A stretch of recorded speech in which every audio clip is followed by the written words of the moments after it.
श्री स्वामी समर्थ. नमस्कार स्वामी भक्तांनो, आज मी पुन्हा एकदा तुमच्यासाठी नवीन स्वामी संदेश घेऊन आलेलो आहे. स्वामी समर्थांचे हे संदेश आपल्या मनाला चालना देतात. आपल्या मनातील असंख्य वादळांना शांत करण्याचं कार्य श्री स्वामी समर्थ यांचे हे संदेश करत असतात. त्यामुळं तुम्हाला ज्याप्रमाणे वेळ मिळेल त्याप्रमाणे स्वामी संदेश ऐकत चला. स्वामी संदेश ऐकण्यासाठी कुठलेही वेळेकाळेचं बंधन नाही, त्यामुळे तुम्ही कधीही केव्हाही स्वामी संदेश ऐकू शकता. स्वामी संदेश ऐकल्याने आपल्या मनाला शांती मिळते, तसेच आपल्या मनातील असंख्य प्रश्नांना उत्तरे सुद्धा मिळत असतात. त्यामुळे तुम्हाला जसा वेळ मिळेल त्याप्रमाणे स्वामी संदेश ऐकत चला. आजचा हा स्वामी संदेश निश्चितच खास होणार आहे, त्यामुळे आजचा हा स्वामी संदेश शेवटपर्यंत ऐका. श्री स्वामी समर्थ. समर्थक कमी झाले तरी चालतील, पण विरोधकांची गर्दी कमी होता कामा नये, कारण आपल्या प्रगतीत विरोधकांचा सिंहाचा वाटा असतो. तुम्ही कितीही देवधर्म करा, पण तुमच्याकडून होणाऱ्या त्रासामुळे जर कोणी परमेश्वराच्या दरबारात रडत असेल, तर ज्या ज्या लोकांचे मन तुमच्यामुळे दुखावलं गेलं असेल त्यांच्या एक एक अश्रूंचा ही हिशोब परमेश्वर आज ना उद्या घेतोच, यात काही शंका नाही. त्यामुळं तुम्ही एवढं कार्य करा, एवढं लक्षात ठेवा की तुमच्यामुळं कोणाचाही अपमान झाला नाही पाहिजे, कोणालाही तुमच्यामुळं दुःख झालं नाही पाहिजे, कोणालाही तुमच्यामुळं त्रास झाला नाही पाहिजे. शरीराचे सगळे अवयव धडधाकट असून सुद्धा माणूस मनाने खचून जातो, तेव्हा जगातील कोणतीच सर्जरी त्याला बरं करू शकत नाही. तुम्ही जर आईवडिलांबरोबर राहत असाल तर ते तुमचं भाग्य आहे. त्यामुळं तुम्ही स्वतःपासून आईवडिलांना दूर करू नका. त्यांचा उतार वयात त्यांना सांभाळणे ही तुमची जबाबदारी आहे. त्यांची जबाबदारी तुम्हाला लहानाचे मोठे करून पार पाडली. आता तुमची जबाबदारी आहे तुम्ही आईवडिलांची सेवा करणं, त्यांना सांभाळणं. स्वामी स्वतः सांगतात, तुम्ही माझी भक्ती नाही केली तरी चालेल, पण मायबापाला दुःख देऊ नका, कारण की तुमच्यासाठी सर्वात मोठा देव आई वडील आहेत, जन्मदाते आहेत. इतिहासामध्ये भक्त कुंडलिकाचे उदाहरण आहे. मायबापाच्या सेवेत, आईवडिलांच्या सेवेत आपले सर्वस्व पणाला लावले. धन्य ते भक्त पुंडलिक आणि धन्य त्यांची पितृभक्ती. एकटे राहा आणि मस्त राहा. फक्त स्वामींना आपलंसं करा, त्यांच्या सेवेत या. कोणीही दुर्लक्ष करणार नाही, कोणीही दुखवणार नाही, कोणीही रडवणार नाही. कोठेही जा, स्वामी सदैव तुमच्या सोबत असतील, सदैव तुमच्या सोबत असतील. वारा कधी स्वतः करता वाहत नाही, झाडे कधी स्वतः करता फळे देत नाहीत. स्वामीसुद्धा आपल्या भक्तांसाठी कार्य करत असतात.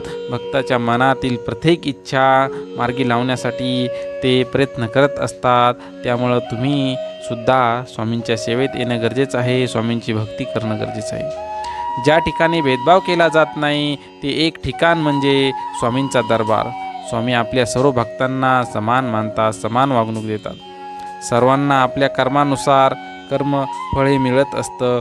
त्यामुळं आपलं कर्म हे परिपूर्ण मानून त्याप्रमाणे आपण प्रयत्न करायला हवेत. त्याप्रमाणे आपलं जी इच्छा शक्ती आहे त्याचा वापर करायला हवा, आणि आपल्या मनातील असंख्य इच्छासुद्धा आपण पूर्ण करून घ्यायला हव्यात.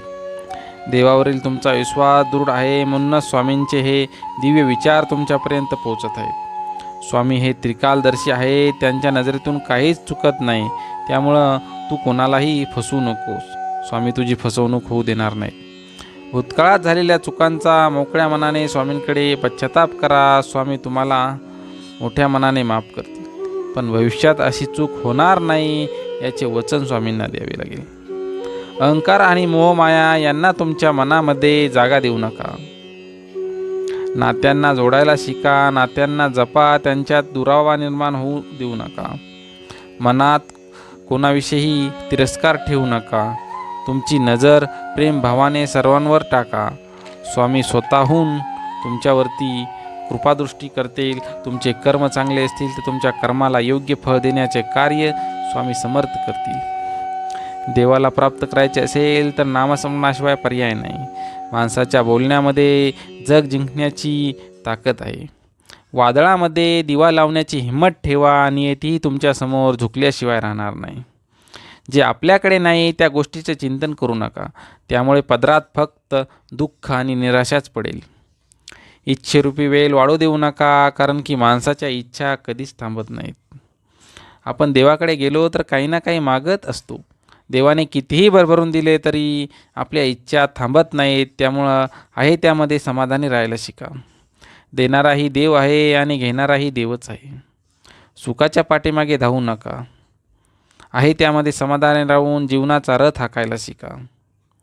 मन मारून जगण्यापेक्षा मन भरून जगा, कारण इथला मुक्काम कधी संपेल हे कोणालाच सांगता येत नाही. श्री स्वामी समर्थ. अवधूत चिंतन श्री गुरुदेव दत्त. श्री स्वामी समर्थ महाराज की जय. असेच नवनवीन स्वामी संदेश ऐकण्यासाठी आपल्या स्वामी समर्थ माझी आई या हक्काच्या चॅनलला सबस्क्राईब करा, लाईक करा, तसेच बेल आयकॉनला सुद्धा क्लिक करा. यामुळं आपले नवनवीन व्हिडिओ तुमच्यापर्यंत पोहोचत राहतील. श्री स्वामी समर्थ.